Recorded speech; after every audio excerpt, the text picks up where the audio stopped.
1996, a brutal gang fight erupts in a building hallway. The violence is so intense that blood is everywhere.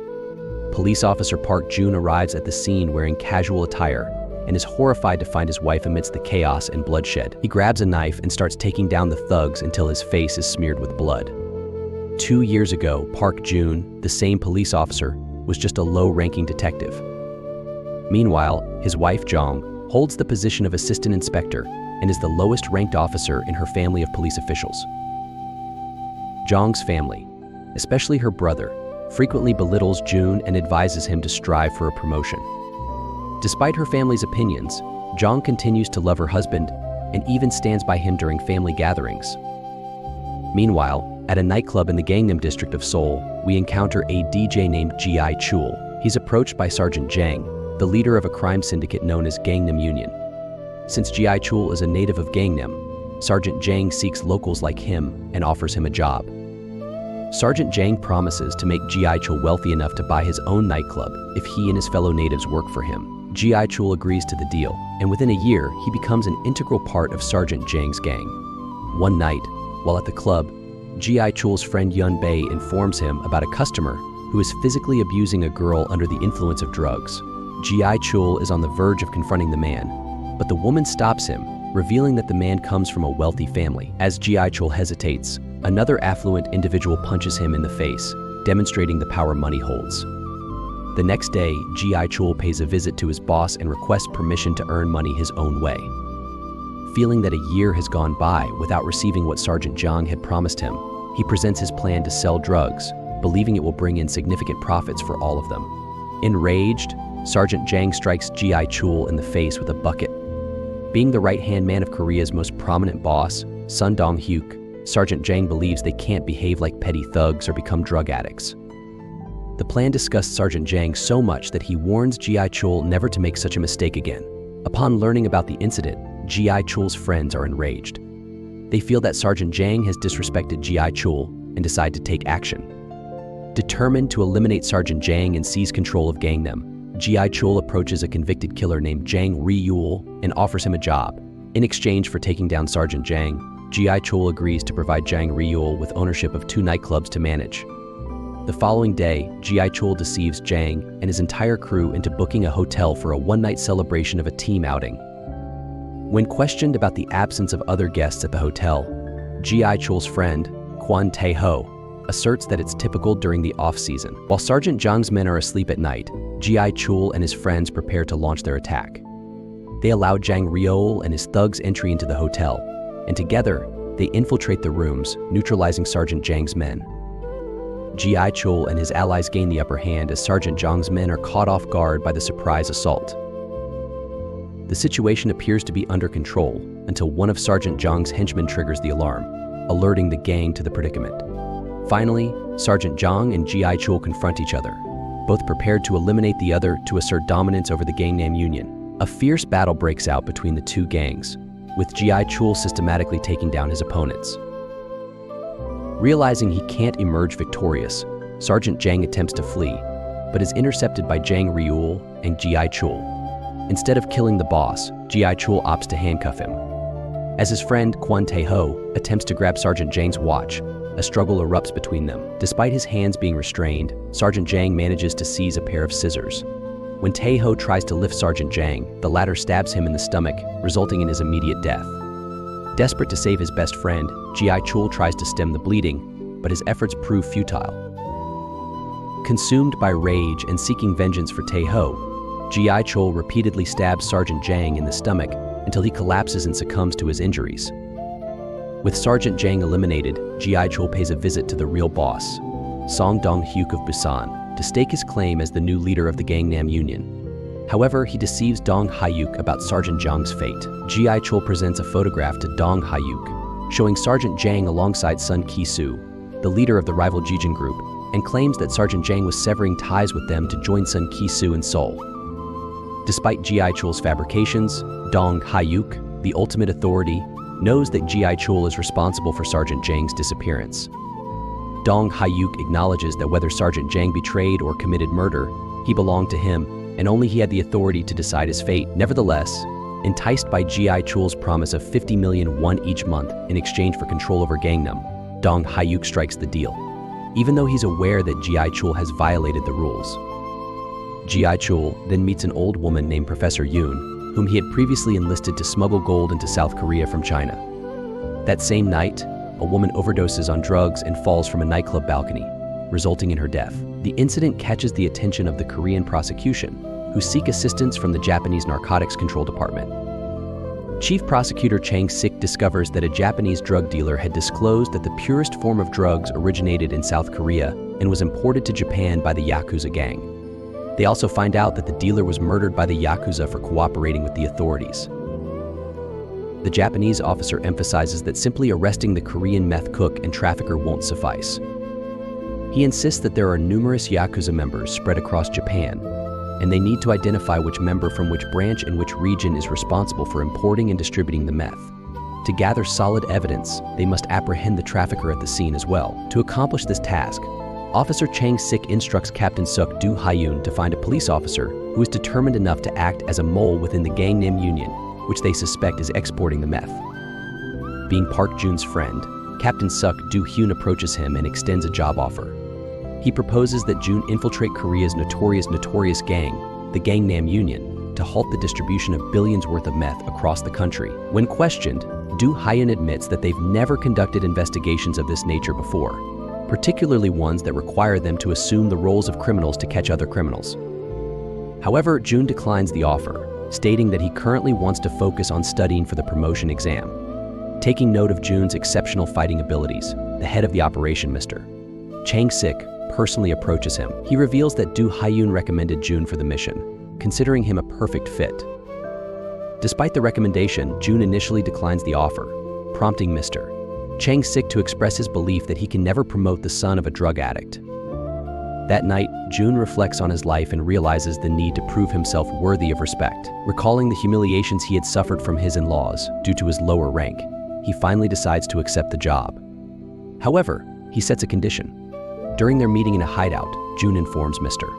Chang Sik that he will only take the job if they guarantee him a promotion of 2 ranks. Recognizing the risk Jun will undertake as an undercover cop within Korea's largest gang, Mr. Chang Sik agrees to his terms and conditions. To kick things off, Do Hyun provides Jun with a briefing on the case. Upon discovering the widespread distribution of premium quality meth with over 95% purity in Gangnam, similar to what's happening in Japan, they suspected a connection to gangsters in the area. Through investigation, they learned that SGT Chang was the former boss, but G.I. Chul took him down. Do Hyun informs Jun that G.I. Chul is now the leader of Gangnam Union, and the main members of this new gang are graduates of Yuksum High School, also known as G.I. Chul's closest friends. Having grown up together, they share a strong bond akin to family. Over the past 6 months in Gangnam, they have seized control of nearly every nightclub in the area. The police suspect that they've accomplished this through the profits earned from selling their drugs, known as Gangnam Crystal. The police recognize that their usual investigation methods won't suffice, prompting them to devise a new plan. After informing Jun about Taeho's death at the hands of SGT Jang, Officer Chang Sik assigns Jun a new identity. He will now assume persona of Taeho's fictitious cousin, Kwon Sung-do, and infiltrate the Gangnam Union. Armed with this information, Jun, now using the name Sung-do, visits the restaurant recently taken over by the Gangnam Union. His first move to infiltrate the gang is to request the restaurant's former owner to arrange a meeting with G.I. Chul. Initially, the owner calls G.I. Chul's men to intimidate Sung-do, but to their surprise, Sung-do swiftly incapacitates them all within seconds. Upon learning about a commotion caused by a stranger at their frequented restaurant, Young-bae decides to relocate G.I. Chul elsewhere. However, when Sung-do insists on meeting the boss of the Gangnam Union, G.I. Chul agrees to the meeting. Before Sung-do can introduce himself, G.I. Chul recognizes Taeho's watch on Sung-do's wrist. When questioned about his identity, Sung-do reveals that he is Taeho's cousin and has come to seek revenge for Taeho's death. The gang hesitates to trust Sung-do since they've never heard of him from Taeho, but G.I. Chul decides to hear him out. Sung-do then inquires whether they've captured Taeho's killer. Despite being the one who killed Sergeant Jang, G.I. Chul claims they're still searching. Expressing his frustration towards the gang, Sung-do questions how they can claim to be Taeho's friends if they haven't apprehended the culprit yet. With that, he prepares to leave the restaurant to continue his quest for his cousin's murderer.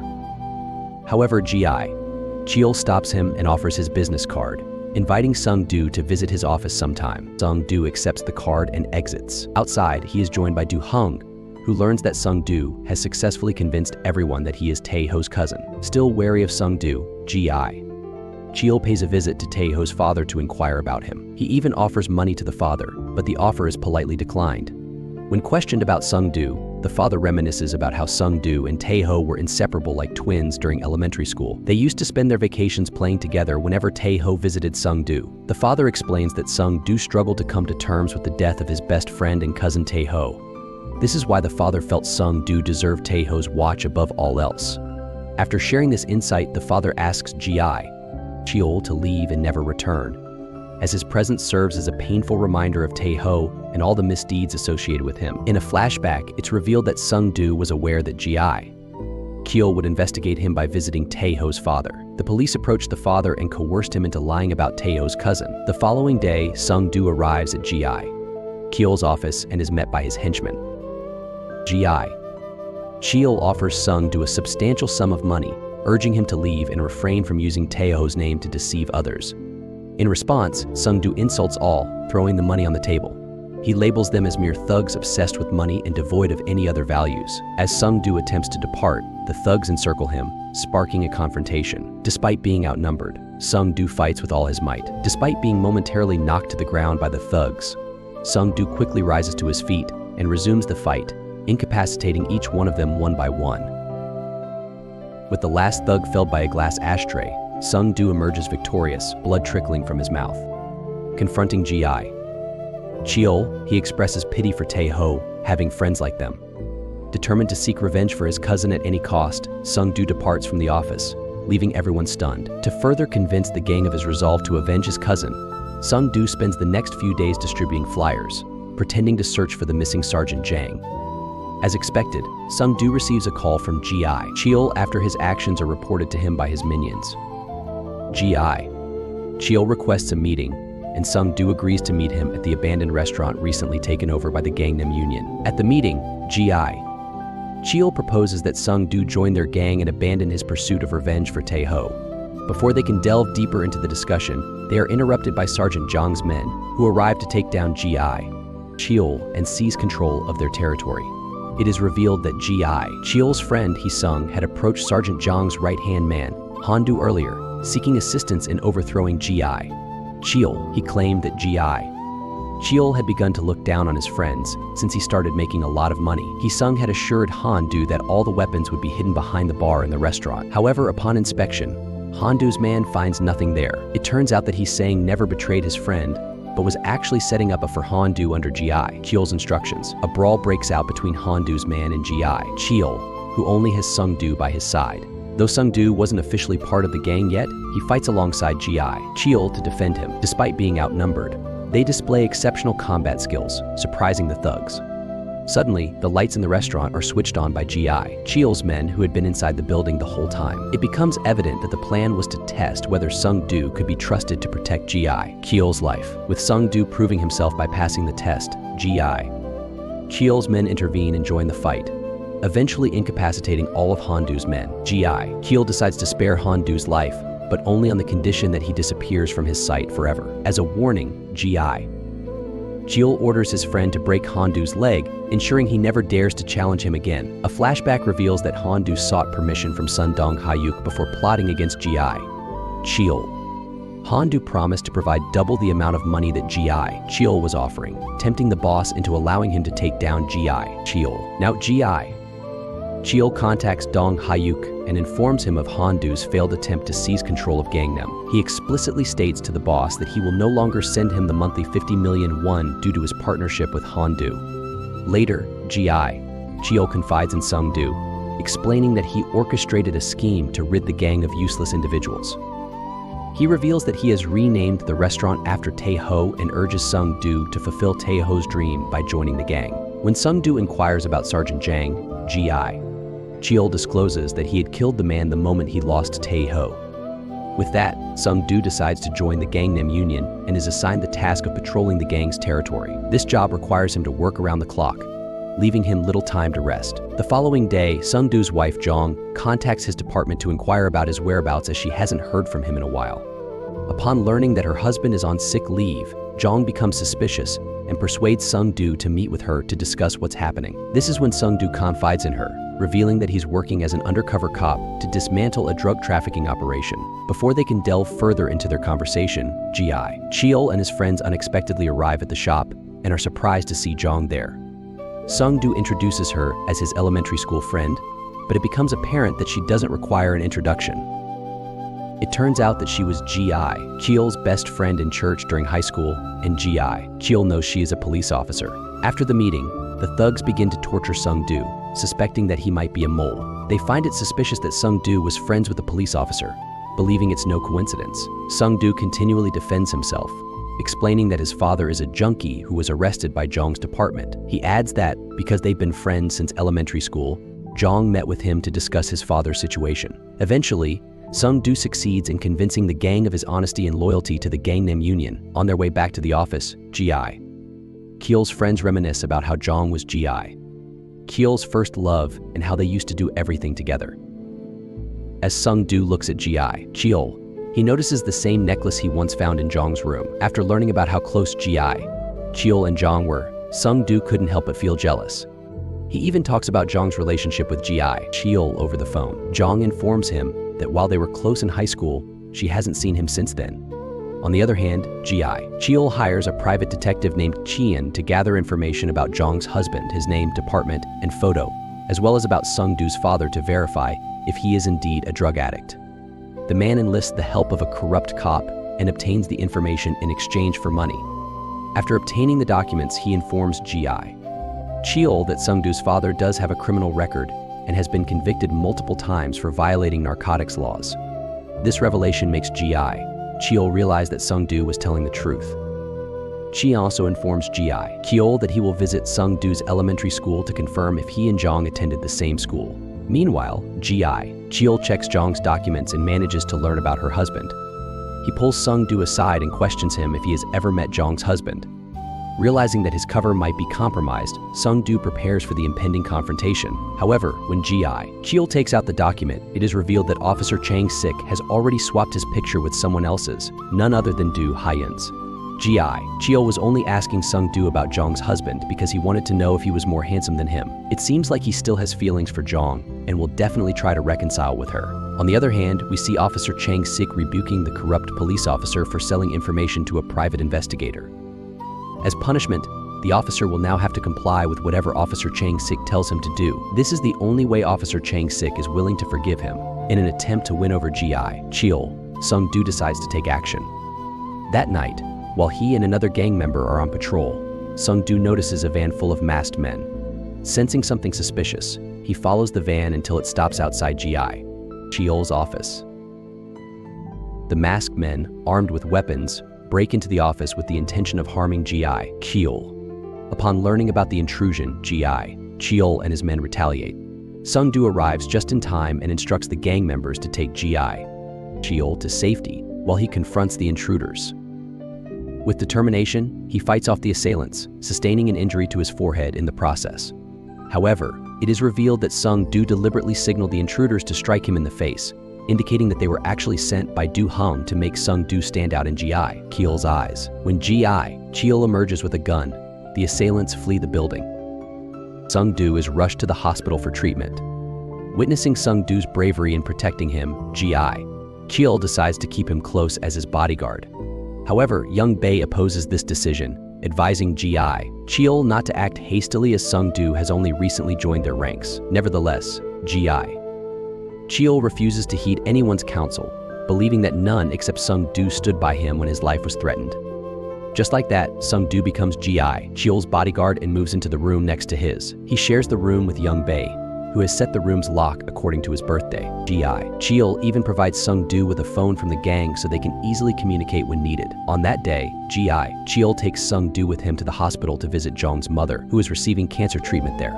Ji Cheol urges Sung-doo to accompany him inside, but Sung-doo refuses, knowing that Jong's mother will recognize him if he goes in. Inside, Ji Cheol meets Zhang's mother, who is aware of G.I. Cheol's involvement in a gang and illegal activities. G.I. Cheol dismisses these rumors, reassuring the old woman that he is not involved in any illegal activities. Just then, G.I. Cheol receives a call from Kanemato, his and Dong Hyuk's boss in Japan and a member of the Japanese Yakuza gang. G.I. Cheol has developed a fatherly relationship with him, and Kanemato also acknowledges G.I. Cheol's significance in the business. Dong Hyuk is currently in Japan to discuss taking down G.I. Cheol with Kanemato. When Kanemato informs G.I. Cheol about Dong Hyuk's intentions, G.I. Cheol urges the old man to deal with him decisively. Since G.I. Cheol generates substantial profits for him, Kanemato agrees to G.I. Cheol's request and eliminates Dong Hyuk. Before Kanemato's men can execute Dong Hyuk's assistant, Kang Jian takes Kanemato's assistant hostage and escapes from the scene. Meanwhile, upon learning about Dong Hyuk's arrival in the country and subsequent disappearance, Japanese authorities intensify surveillance on Yakuza gang members in 3 major cities of Japan, particularly in Kanagawa, where they find his ID card. On the other hand, Sung-do discovers that G.I. Cheol and his friends go fishing thrice a month and never invite anyone else to join them. One day, when the office is empty, he manages to search through it but finds nothing suspicious, sensing that there might be something questionable about G.I. Cheol's fishing trips. Sung-do decides to investigate further. Meanwhile, while Young Bae is packing to return to the office, he notices that their flashlight has a police label inside. Upon informing G.I. Cheol about this discovery, they speculate that the intruders from the other day might have left the flashlight in the office. However, they are unable to understand why police officers would pose as gangsters. Later that night, Young Bae is abducted by manager Cho, the boss of a rival drug trafficking gang. However, it turns out to be a trap set by G.I. Cheol to dismantle manager Cho's business and seize control of the drug distribution network and gang them. While they torture manager Cho, Jang Ryol also brings Sung-do to the same beach, where G.I. Cheol orders him to kill manager Cho. Sung-do attempts to carry out the order, but finds himself unable to take a man's life. When Sung-do fails to carry out the order, Jang Ryol intervenes and ruthlessly shoots manager Cho dead. Upon returning to his office, G.I. Cheol's friend Young Bae discusses with him the possibility that Jang might be behind the surprise attack on the office. He suspects that Jang might be using Sung-do to spy on them. G.I. Cheol responds that he checked their records and found that Sung-do's father did have a criminal past, which suggests a connection with Jang. However, Young Bae remains unconvinced, believing it's more than a coincidence that Sung-do arrived just in time for the police attack. Following their rule not to ignore anything suspicious, G.I. Cheol agrees to implement whatever precautions Young Bae suggests. As expected, Young Bae approaches Sung-do and informs him that he is no longer G.I. Cheol's bodyguard and will resume his patrolling duty. Upon learning of G.I. Cheol's suspicions about Sung-do, Officer Chang-sik seeks Jang's assistance since she is the only police officer familiar with G.I. Cheol. Desperate to protect her husband from harm, Jang decides to assist in this mission. That night, she calls G.I. Cheol and requests a meeting. When Sung-do drops G.I. Cheol off at the restaurant the next day, he is surprised to find his wife there. Fortunately, Captain Du Hong is present to clarify the situation. Upon learning that Jang has joined them in the mission, Sung-do becomes angry and questions why they involved his wife. Du Hong explains that they didn't specifically invite Sung-do's wife, but Inspector Jang from the security division.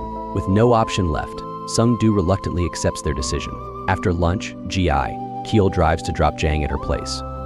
During the ride, he asks Jang about her husband, and she reveals that she is divorced. She explains that she has kept this private because information spreads quickly in her line of work, and she's not ready to share it with her family yet. Sung-do feels uncomfortable hearing the conversation between his wife and G.I. Cheol, perhaps feeling jealous. In the office, G.I. Cheol instructs Sung-do not to mention his meeting with Jang to anyone because it might worry his friends about his safety. He also mentions that he plans to meet Jang more often in the future. The next day, G.I. Cheol approaches Sung-do in his room and instructs him to change attire as they need to attend a funeral. It turns out that Jang's mother has passed away, and they are going to pay their respects. Upon arriving at the funeral home, Sung-do suggests G.I. Cheol go inside alone, stating that Jang will need his support during this difficult time. Struggling with his emotions over his mother-in-law's death, Sung-do finds it hard to maintain his composure, but knows he can't risk blowing his cover. He stays outside and silently comforts his wife from a distance. After G.I. Cheol offers condolences, Jang joins him outside and expresses her gratitude for his presence there. As Sung-do stands beside them, Jang's nephew approaches and addresses him as uncle. Before the boy gets too close to Sung-do, Captain Do-hung arrives and picks the child up. With Do-hung being identified as Jang's husband in the documents Gi-cheol has seen, he effectively manages the situation. Sitting outside, Gi-cheol consoles Jang and criticizes her husband for not being with his mother-in-law in the hospital when she needed him the most. Just then, Do-hung joins them, sparking a brief argument between him and Gi-cheol. However, Jang intervenes and diffuses the situation. Before leaving, Sung-do informs Gi-cheol that he needs to use the restroom. With that, he enters the funeral home to pay his respects to his mother-in-law. However, Captain Do-hung and Chang Sik stop him from doing so, insisting that he can't jeopardize their mission. Nevertheless, Gi-cheol is too overwhelmed with grief to heed their words. With no other option, he decides to pay his respects to his mother-in-law right there in the hallway. As he does, memories flood back of the times his mother-in-law treated him kindly, even before his marriage to Jang. Despite the disapproval of Jang's brother and father, his mother-in-law always supported him because she genuinely liked him and wanted to see her daughter happy. Later that night, Sung-do and Gi-cheol open up about their pasts. Sung-do reveals that his mother left him when he was 7 years old and never returned, leaving him to fend for himself. On the other hand, Gi-cheol shares that his father used to abuse his mother until one day, she finally took matters into her own hands and killed him to protect herself and her son. As they bond over their shared struggles, Sung-do expresses his desire to become as successful as Gi-cheol and requests his help to achieve his goals. Gi-cheol responds that Sung-do has to do something for him in return. When Sung-do asks what it is, Gi-cheol explains that he wants Sung-do to help mend his relationship with Jang. For the sake of the mission, Sung-do reluctantly agrees to Gi-cheol's request. Before leaving, he asks Gi-cheol to take him along on his next fishing trip, expressing how much he misses the smell of the ocean. Later, Sung-do sends a heartfelt message to Jang, apologizing for never visiting her mother in the hospital and expressing remorse for everything. He breaks down in tears as he confesses his love for her. On the other hand, Sung Dong-hyuk's assistant, Kang Jae-hun, who managed to escape from Kanemado, gathers all the money his boss had in his safe and visits Sung Ki-soo of the Jijin gang in Seoul. Sung Ki-soo is the same man whose photo Gi-cheol edited to make it look like Sergeant Jang met him. When Sung Ki-soo learns that someone edited his photograph for their own purposes, he asks Kang Ji-hyun about the guy's name. Kang Ji-hun offers him money and tells him that their enemy is the same, so they must work together to take down Gi-cheol and take over Gangnam. Sung Ki-soo's men start breaking down the Gangnam Union by buying members one by one. The next day, his son rushes out of his room to tell Gi-cheol that his pregnant wife has been taken to the emergency room, so he can't go fishing with them tomorrow. After he leaves, Gi-cheol talks to Young Bae about needing another person to watch the port. They decide to take Sung-go with them to see if he'll call the cops or not. Gi-cheol makes it clear they won't tell him anything about their business yet. The next day, Sung-go goes with Gi-cheol to the port. Young Bae stays in a different car to ensure no one follows them. While heading to the port, Young Bae calls Gi-cheol, saying he has a flat tire and needs to fix it. This means Gi-cheol has to go on without him for now. Soon, vans and cars surround Gi-cheol's car, trying to stop him. The people in the vehicles manage to corner Gi-cheol's car. They leave their vehicles and attack Gi-cheol's car, breaking the windows to get to him. When a thug is about to slit Gi-cheol's throat, Sung-go has no other option but to shoot him. However, instead of shooting him in the head, he chooses to aim at his less sensitive body parts so he can survive. He manages to get rid of 3 men, but still gets outnumbered by the swarm of thugs. Kang Ji-hun gets out of his vehicle and orders his men to finish Gi-cheol off. While Sung-go confronts the man, Gi-cheol takes the time to load his revolver. Just then, he thinks about how his best friends, Young Bae and his son, each gave an excuse so they couldn't accompany him to the port. It makes him think that they might be the ones who sold out their gang to Sung Ki-soo. Before he can shoot at the bad guys, Kang Jae-hyun, wielding a sword, slashes Sung-go's back, causing him critical injury. Seeing this, Gi-cheol quickly fires bullets into Kang Jae-hyun's chest.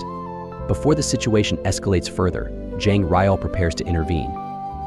It turns out that one of Sung Ki-soo's men tried to bribe him, but he remained loyal to his boss and continued following him, aware that something bad could happen to him. Without delay, he crashes his car into the goons and proceeds to disable them one by one. Upon Jang Ryol's arrival, Gi-cheol places Sung-go inside the car and applies pressure to his wound to minimize blood loss. Soon, Sung-go is rushed to the hospital, where doctors manage to save his life.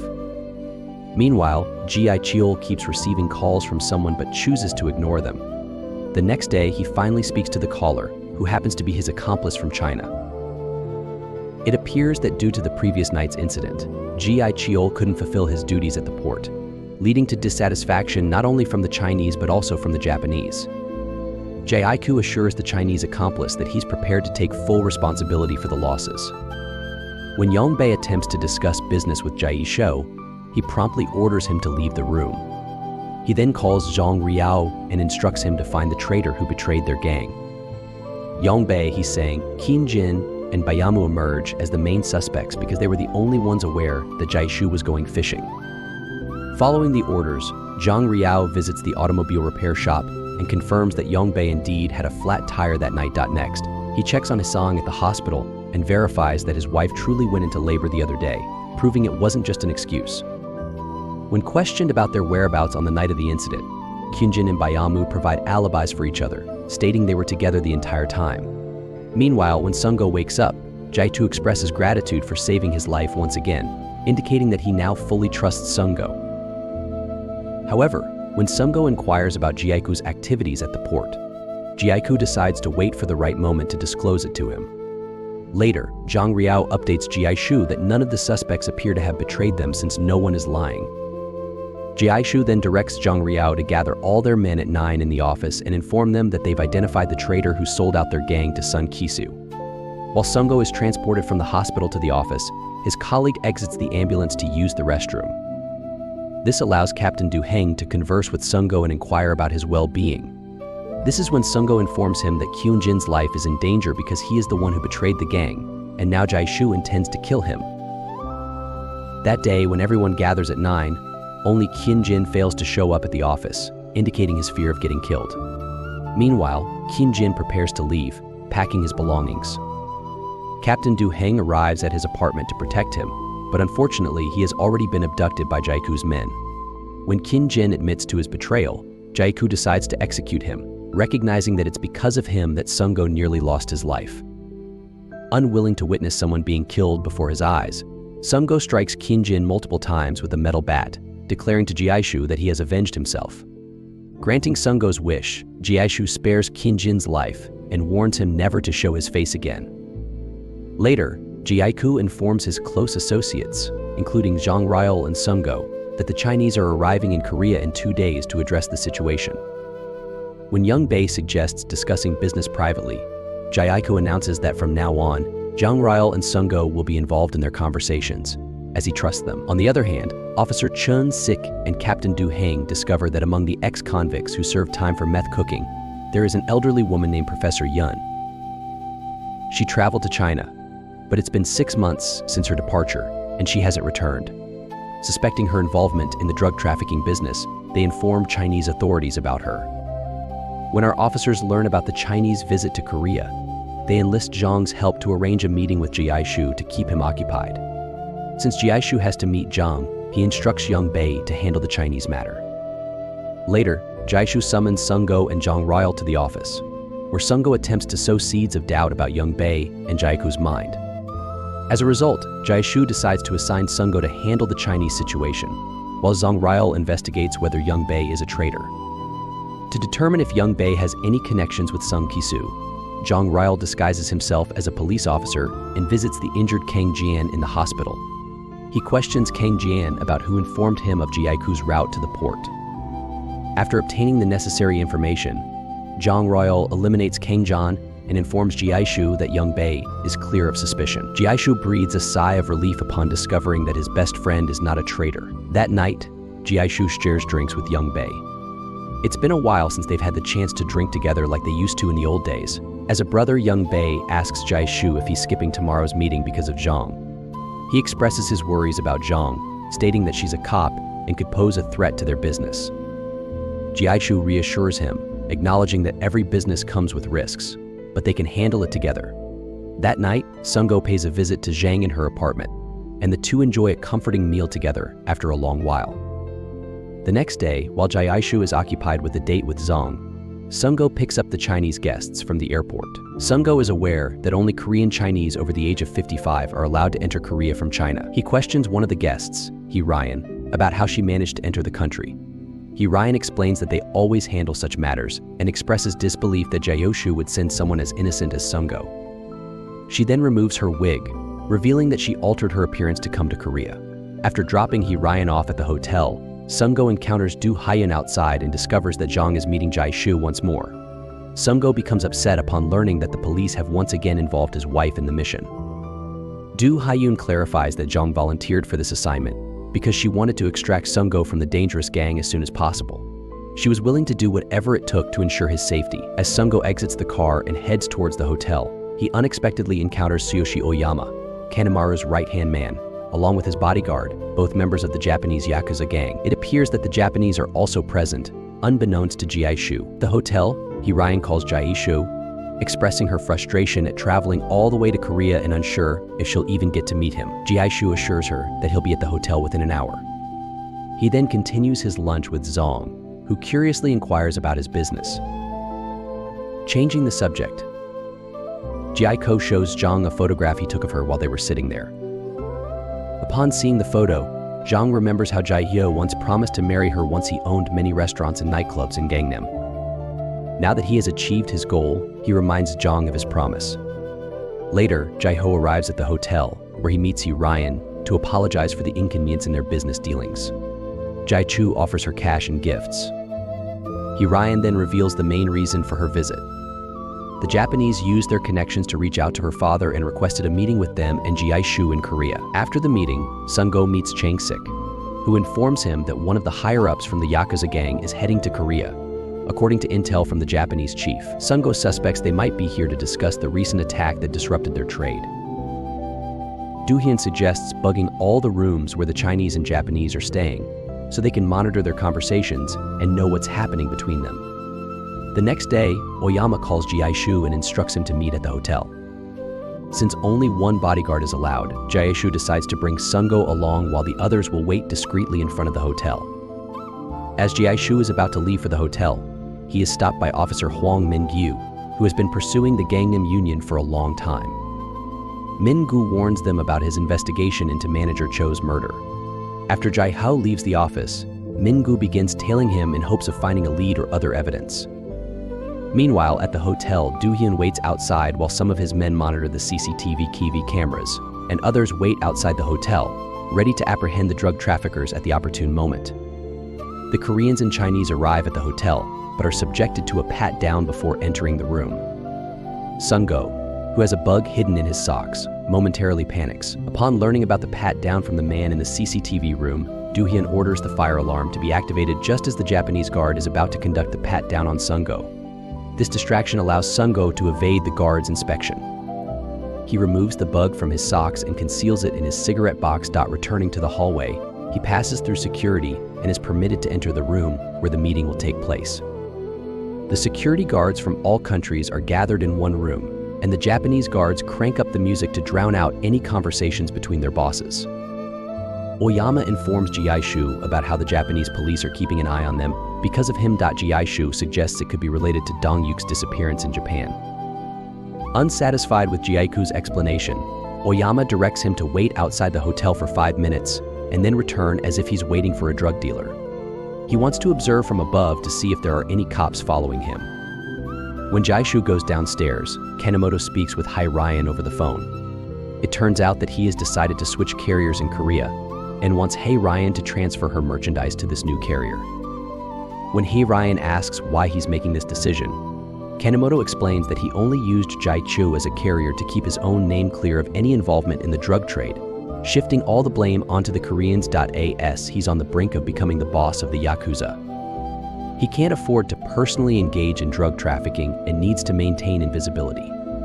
With Jae-shu closely monitored by the police, he wants to switch carriers and is willing to pay Ryan 15% more than what Jae-ku was paying her. After 5 minutes, when Jae-ku and Sung-go return to the hotel, Min-gyu decides to follow them, aiming to find something incriminating. As Min-gyu approaches the room, Sung-go alerts the bosses about the incoming police. While Sung-go handles Min-gyu, the bosses manage to exit the room and escape from the scene. With Sung-go blocking his path, Min-gyu attacks him.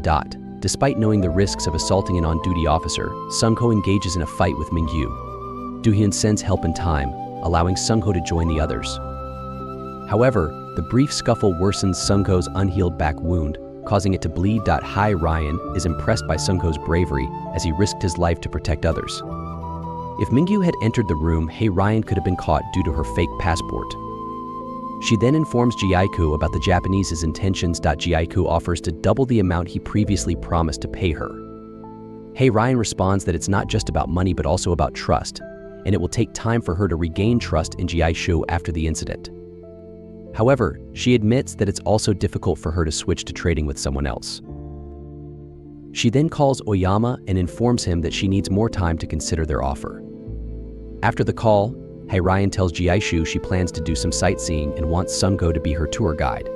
However, she fears that Sung-ho's attack on an on-duty officer may lead to consequences for him. Later, Oyama calls again and informs Hae-ryan that Kanemoto has decided to halt the trade for the time being. Furious over the police interruption during their meeting, Kanemoto intends to resume trade only when the situation feels safe again. Understanding that there's no point in production without a customer, Hae-ryan also decides to suspend business with Ji-ku for the time being. On the other hand, Mingyu arrives at Ji-ku's office to arrest Sung-ho. When the gang members refuse to open the door, he uses a giant hammer to break the door's lock, forcing his way inside.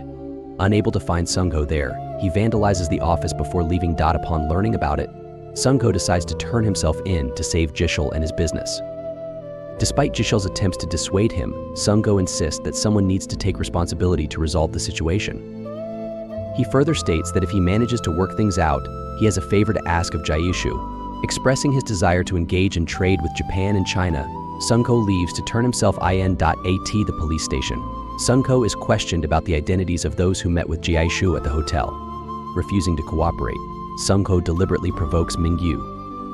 His tactic proves effective as Mingyu loses his temper and beats Sung-ho severely. Before the situation can escalate further, Chief Prosecutor Chang-sik arrives and witnesses the assault. It's illegal to mistreat a detainee. Mingyu's superiors apologize to Chang-sik for his actions. Thanks to Chang-sik's intervention, Sung-ho is released from custody. Jang Ruo arrives to pick him up outside the police station. On their way to the office, Sung-ho reveals how he was allowed to go. In exchange for not pressing charges against Mingyu, he was granted his freedom. Back at the office, Ji-ku praises Sung-ho for handling the situation smoothly. However, Young-bae remains suspicious of him. He sees it as more than a coincidence that Chief Prosecutor Chang-sik happened to arrive at the police station just as the officer was assaulting Sung-ho. Young-bae suspects that Sung-ho's friend, Jong, may have played a role in this matter. Furthermore, he shares his gut feeling with the gang, which is that there were undercover detectives at the hotel. Ji-ku takes Sung-ho's side and advises Young-bae not to suspect Sung-ho, as he handled the situation effectively on their behalf. Still wary of these recurring coincidences, Young-bae approaches Ji-ku's informant, Private Detective Kian, and asks him to investigate whether Zhang and Sung-ho attended the same elementary school. On the other hand, after resolving matters with the police, Sung-ho agrees to act as Hae-ryan's tour guide.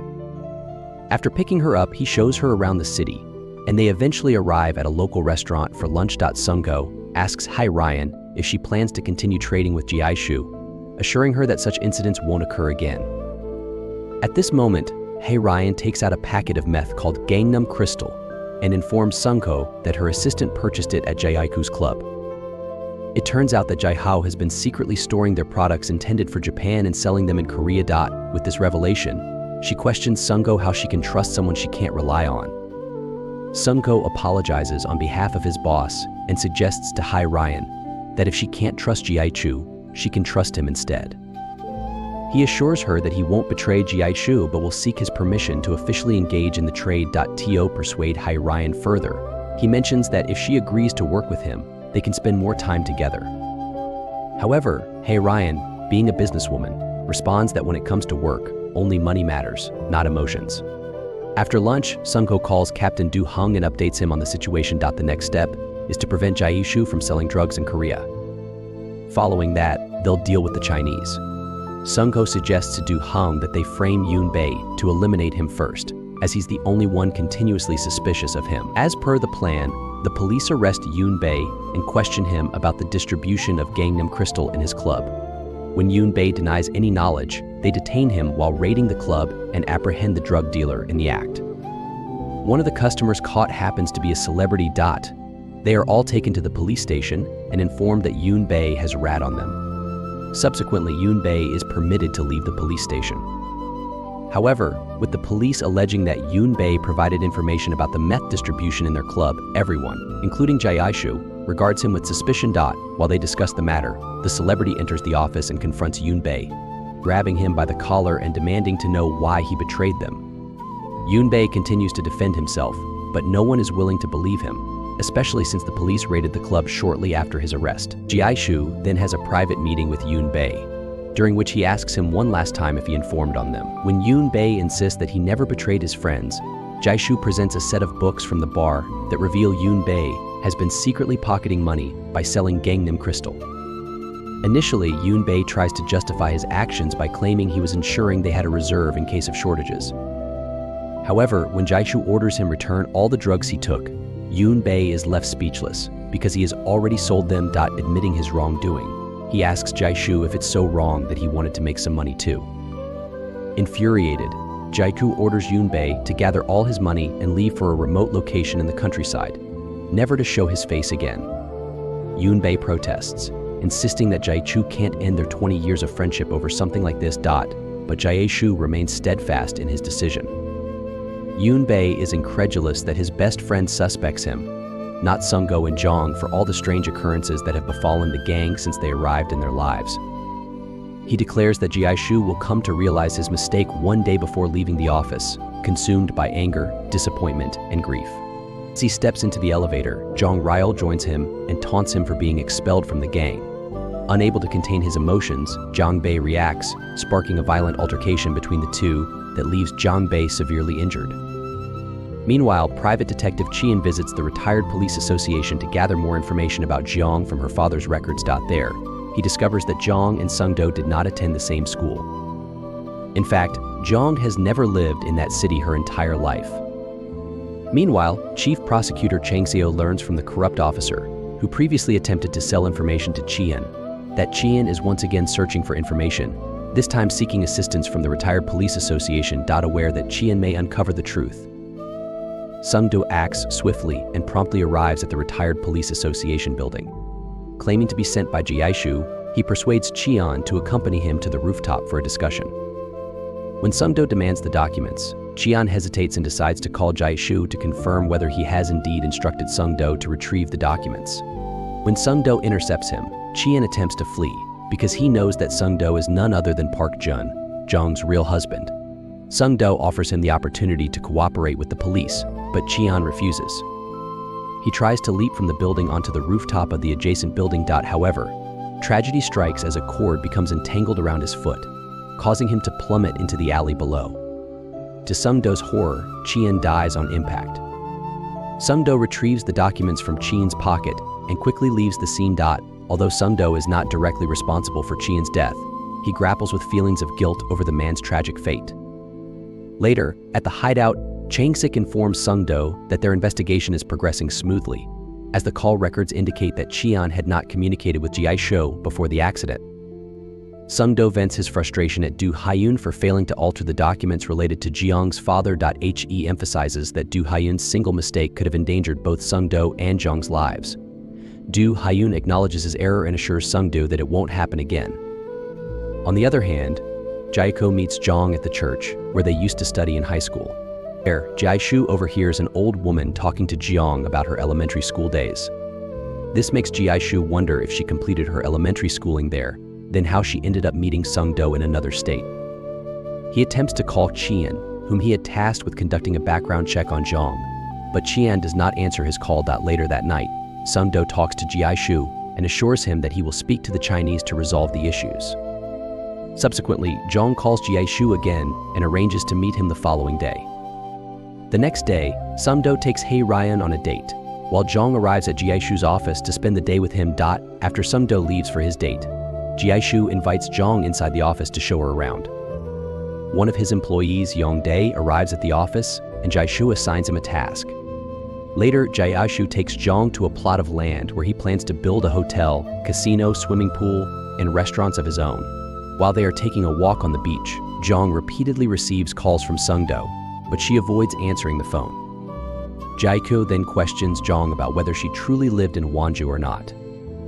Jong adeptly handles the situation by explaining that she resided in both Wonju and Seoul because her father worked in Wonju, where she met Sung-do while her mother was hospitalized in Seoul. Consequently, she frequently traveled between the two cities. Jae-chu's suspicions are alleviated when Young-dae informs him that Jong's father indeed worked in Wonju when Jong was young. It turns out that Do-hung updated the information in the documents obtained by the Retired Police Association. While in Jae-chu's presence, Jong harbors a fear that her true identity might be exposed at any moment. Consequently, she tightly grips her pistol. However, to her relief, Jae-chu approaches her and places a necklace around her neck, signifying his complete faith and trust in her. On their way to the office, Jong talks to Sung-do about his criminal record. She reveals that after seeing him again after so many years, she conducted a background check on him and discovered his potential involvement in Sergeant Jong's disappearance. Jae-chu questions if she is with him because of her investigation. Jong responds by expressing her trust in him and her readiness to do everything within her power as a cop to support him. She asserts her willingness to take any measures necessary to protect Jae-shu because of her trust in him. The two then share a passionate kiss, with Jae-shu contemplating the beginning of a new chapter in his life. He even introduces Jong to his employees as his future wife. His son expresses some concern about this development, finding it unusual for a gangster's girlfriend to be a cop. On the other hand, Sung-do and Hai Ryan are also on their date. They have arrived at a slum area that will soon be incorporated into a major real estate project, with Hai Ryan set to become one of the investors. Later at the restaurant, they discuss business. Hai Ryan expresses her willingness to collaborate again, but she stipulates that they must double the price and increase the quantity of the product per trade. Since Jae-shu had already agreed to the pricing, Sung-do seals the deal. Afterward, Hai Ryan takes Sung-do to a hotel room where the two spend some intimate time together. However, Sung-do finds himself unable to proceed with her wishes as he remains loyal to his wife. Just then, Hai Ryan's guard enters the room without knocking and informs her about her father's decision. It turns out that her father, Boss Ozin, has chosen Sung-ki's gang, the Jijin Group, as their carrier. Moreover, the guard informs her that the Jijin Group plans to attack Gangnam Union tonight and kill Jae-shu. While Jae-shu is having drinks with Jong, he hears a disturbance coming from the office. As he steps outside the room to investigate, he discovers that the Jijin Group has launched an attack on their office. The gang violently confronts the guard on duty and breaches the office's defenses. Meanwhile, upon learning about the Jijin Group's plan, Sung-do hurriedly makes his way to the office, only to be met with scenes of chaos and bloodshed everywhere. As he confronts the assailants, Sung-do was stunned to find his wife amidst the chaos. Determined to protect her at all costs, he sees a dagger and launches into a fierce assault against the thugs. In the heat of battle, Jong sustains a wound to her hand. But before the situation escalates, Jae-shu arrives and dispatches one of the attackers with a fatal blow. Sung-do was consumed by the singular goal of safeguarding Jong, slashing through the assailants with relentless intensity until his entire body is drenched in their blood. Jong is taken aback by her husband's transformation. Eventually, the skirmish comes to an end, with Gangnam Union emerging victorious. However, Sung-do remains vigilant when hearing approaching footsteps. To their relief, it is Hai Ryan who appears. Having dealt with the thugs outside the office. She confesses to Sung-do that this is the first time she has defied her father's orders. To dismantle the Jijin Group once and for all, Jae-chu and his associates storm their office. Japanese, having also aligned with Sun Ki-soo, are present as well. Sung-do takes decisive action by seizing Ki-soo and inflicting a debilitating injury, ensuring significant blood loss. Jae-shu confronts Oyama, tasking him with conveying a message to Kanemaru. To continue their trade, Kanemaru must personally apologize. However, when Kanemaru arrives in Korea, pride obstructs their negotiations. Despite Jae-chu's demand for a 30% price increase, they fail to reach an agreement. Kanemaru departs in a fit of rage, blaming Oyama for orchestrating the meeting with a low-level gangster like Jae-shu. With their office reduced to rubble, Jae-shu and Sung-do seek refuge at Jae-shu's mother's house for the night. Jae-shu confides in Sung-do about his anxieties regarding Jong witnessing the violent confrontation. He fears that as a police officer, she might report the incident to the authorities. However, Jae-shu reassures Sung-do that Jong is now by his side and will not take any action against them. Due to the conflict with the Japanese, Sung-do convinces Hai Ryan to arrange one final meeting with Kanemaru to offer an apology on behalf of Jae-shu. The following day, they visit Kanemaru's residence, where Oyama introduces Sungdo to him. Sungdo extends his apology for the misunderstanding caused by his boss, hoping to mend their relationship. Impressed by Sungdo's gesture, Kanemaru decides to appoint him as his carrier. However, as a symbol of loyalty and commitment, Sungdo is required to undergo the traditional Yakuza ritual of cutting off a finger. When he struggles to do so, one of Kanemaru's men steps forward to fulfill the obligation. However, events take a dramatic turn as the man unexpectedly stabs Kanemaru in the It's revealed that he and Oyama had formed an alliance, both harboring resentment towards Kanemaru for his mistreatment. After sealing Kanemaru's fate, Oyama extended his hand in friendship with Jiaiku, which Jiaiku accepted without hesitation. Jiaishu arrives at the scene and is satisfied to see Kanemaru dead. With this obstacle removed, the path is clear for business between China, Korea, and Japan to proceed smoothly once again. On the other hand, Zhang can't bear to see her husband in such danger. She reminisces about the time when Sungdo proposed to her, and they shared their first kiss. But now, witnessing him drenched in blood, she's not only worried about Sungdo's mental well-being but also about their future together.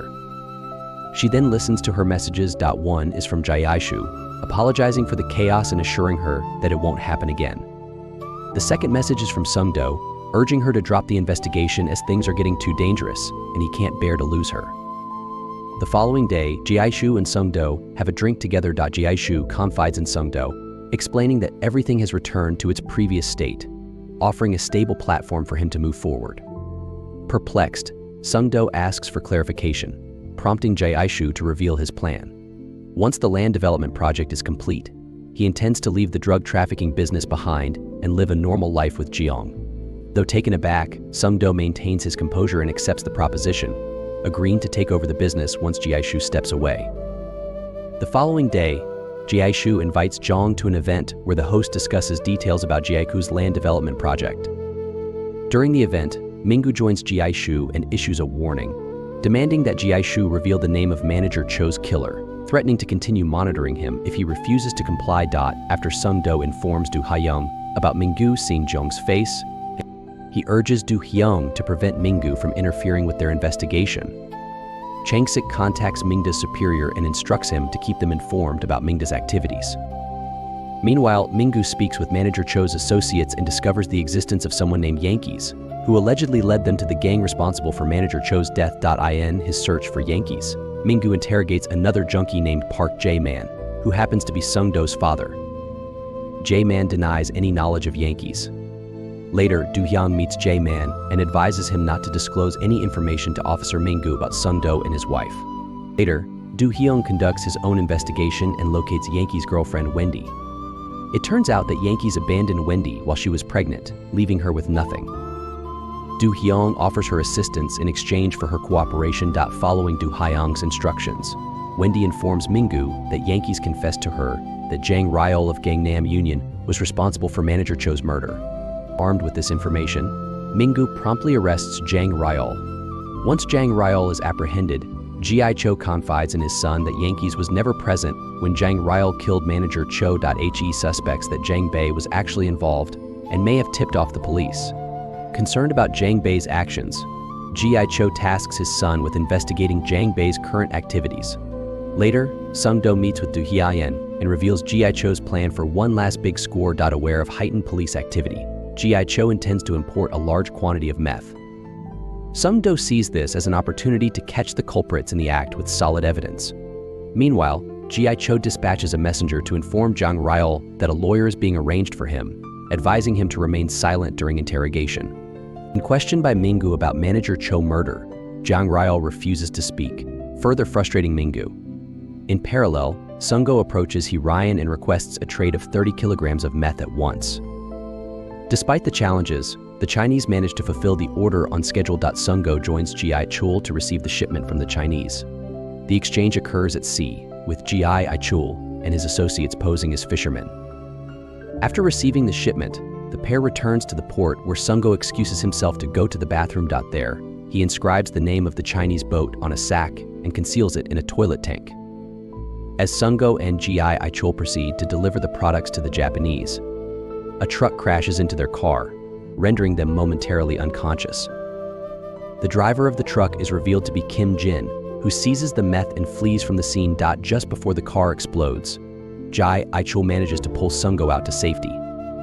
The police, who are prepared to apprehend Jai Aichul and the Japanese in the act, are forced to abort their plan upon learning of Sung-go's car explosion. Jai Aichul returns to his office and declares that Jang Bei and Kim Jin have betrayed them. He instructs his henchmen to locate them as soon as possible. Despite his son's attempts to dissuade him from taking dangerous measures, Jai Aichul dismisses his concerns. It is also revealed that on the night of the trade, Jang Bei broke into the office and emptied Jai Aichul's safe.